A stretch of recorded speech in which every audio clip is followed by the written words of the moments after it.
The inventors of cuneiform wheels and beer are Sumerians. But what do we know about this ancient civilization that existed 6,000 years ago? Not only the remains of the cities where lived Sumerians have been preserved, but also more than 1,000,000 clay tablets of those times, so we can learn not only how these people lived, but also what they thought and how they saw the world around them. And before we know how the Sumerians lived, we need to understand the geographic conditions of their territory. Their lands are known as Mesopotamia, which is the Greek word. That means the land between rivers. Sometimes this name is used because it is the land of two full-water rivers, Tigris and Euphrates. This territory belongs to an even larger region, which is called the Fertile Crescent, and it was here that they first began to grow grain and live in permanent settlements. Ubaid tribes who lived here before the Sumerians were already farmers, but historians still do not know where the Sumerians came from, because the Sumerian language was not similar to any of the languages of their neighbors. And although Mesopotamia was considered to be a very fertile land, the first Sumerians in the new lands have had a very difficult time. It took a long time to dry the swamps around the Tigris and Euphrates rivers. Even now these lands are really swamped. After that, it was necessary to dig channels from rivers to the fields. Such actions required joint work and coordination. This is how the first states began to emerge. However, some historians believe that there were other reasons for the emergence of the early Sumerian states. Sumerians were engaged in agriculture and cattle breeding. They planted mostly barley and less. Often, wheat and rye small cattle were actively bred, and the main drought animals were mules harnessed in carts. The wheels for such carts are considered to be the invention of Sumerians. Such an invention made it possible to develop trade, which, before that, was conducted mainly by the river Sumerians. Trade became so widespread that trade expeditions were sent to the lands of modern Oman and possibly even Cyprus. And where there is a rich trade, there is the development of mathematics and other sciences. That's why the Sumerians came up with a numerical system based on the number 60. Cuneiform was also created to facilitate trade.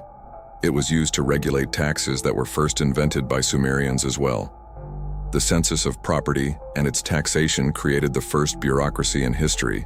Thus, the Sumerians became the first great civilization in the history of mankind.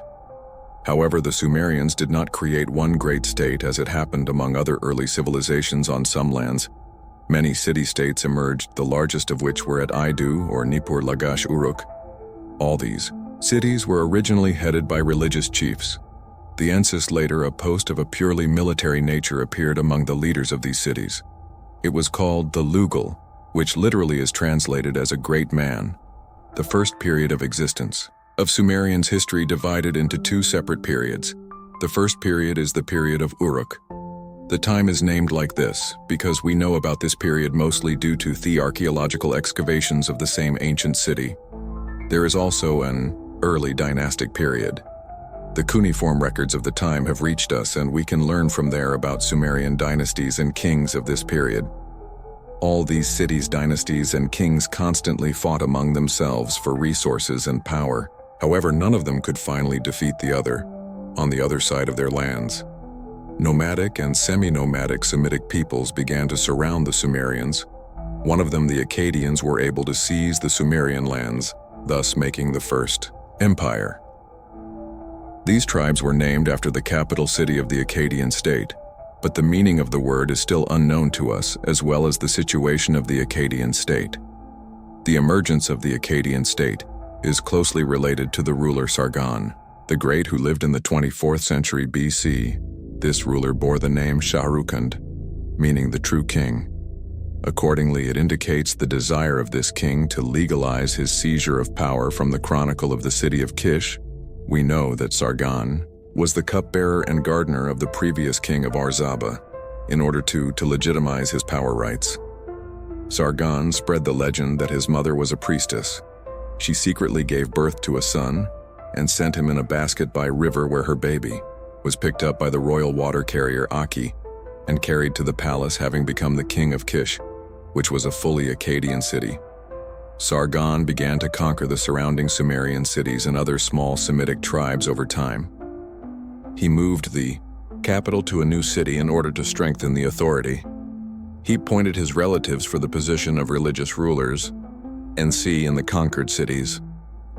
Most often, he also appointed his daughters as high priestesses who were called N2 in the same cities. So the Sargon dynasty managed not only to conquer, but also to keep the Sumerian lands for a long time. At that time, the Sumerian and Akkadian cultures were really mixed together. Out of the two languages, the language of Akkadians, which belonged to the Semitic language group and had its distant descendants in the form of Assyrians, remained alive. However, the Sumerian language became the language of priests and was used only in temples, yet even religions and temples experienced great changes. At the time, Sumerian and Akkadian gods have mingled, so the Sumerian Inanna became the Akkadian Ishtar, Enlil became Elul, and Nanna became the Akkadian god Sin.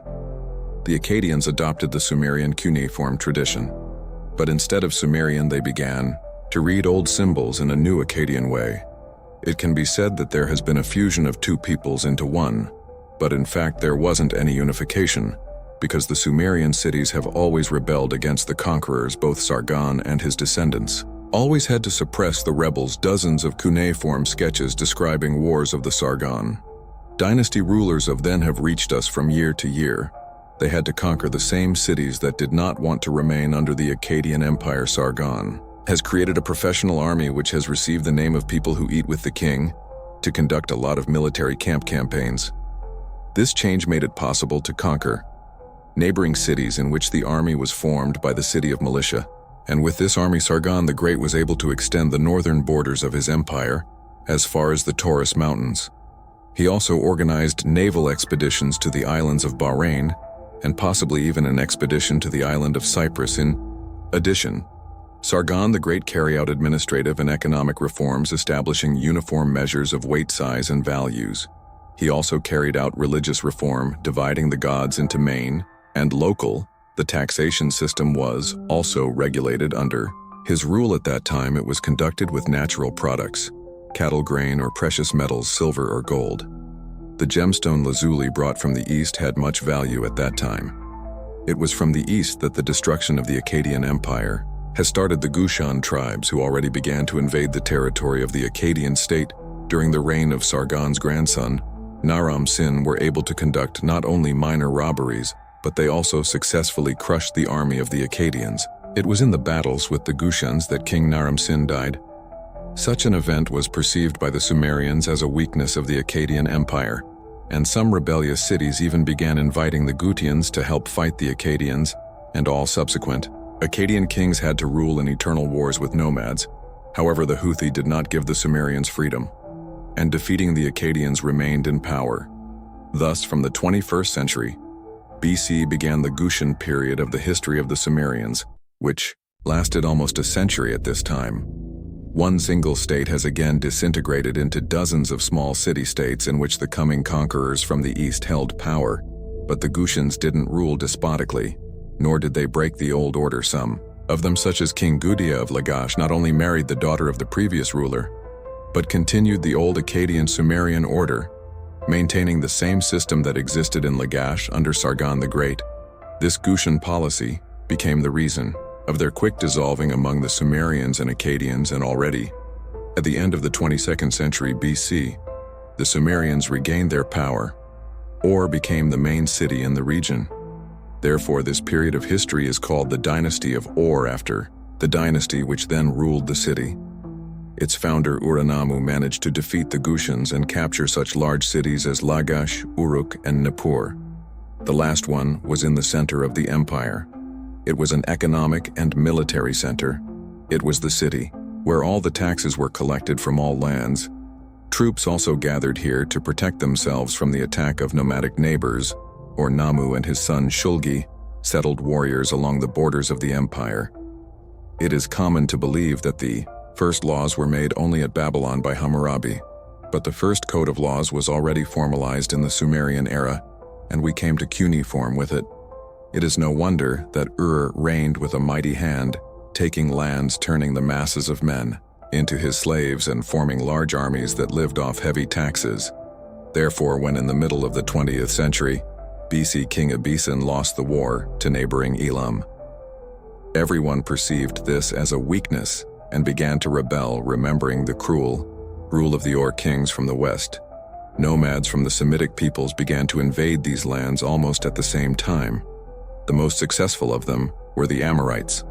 By the end of the 20th century BC, they had conquered and settled the Sumerian lands. It is in the time of the Amorites that Babylon will become the center of Mesopotamia, and thus a new era in the history of the Middle East began.